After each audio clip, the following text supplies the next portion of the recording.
This is a video about the effect of a portable electric heater in your home. We're going to measure electric fields and magnetic fields. So we have a meter here. It's called the ME3030B, one of my favorite. It's one of the easiest to operate.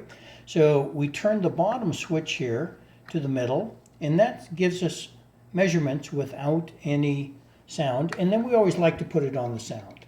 So we have it on the sound, and we're going to move this. It's currently on magnetic. So we're going to move magnetic fields first. We're going to measure those. So we're going to turn the heater on right now. And let's see what happens to the magnetic fields. So it went all the way up to a 1. Whenever this particular meter displays the number 1 all the way on the left-hand side, that means the meter is pegged. It cannot measure. The magnetic field coming out of here is too high to measure. So we're going to pull this meter back till we get another number. So now we're about into the 1400s. So again, this is where we had to pull it all the way back to this.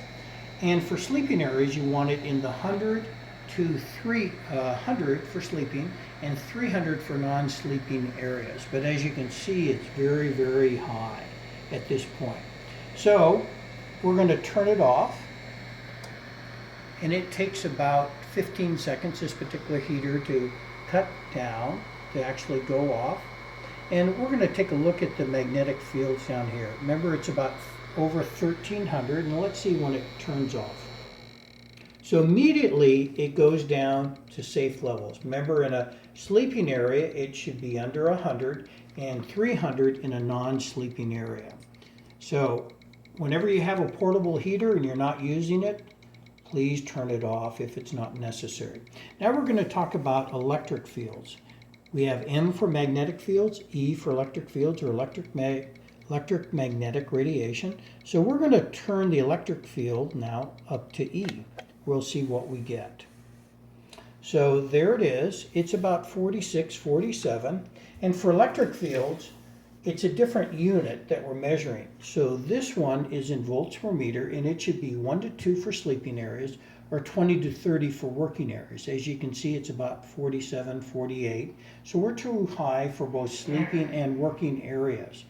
So the key on the portable electric heaters, whenever you're not using them, unplug them. So we're going to come over here. Remember, we're going to see what happens when we unplug it. So immediately when you unplugged it, it got down to a 2. And that's the safe level for sleeping. And actually 20 or 30 is the safe level for non-sleeping areas. So again, whenever you're not using an electric heater, please keep it unplugged.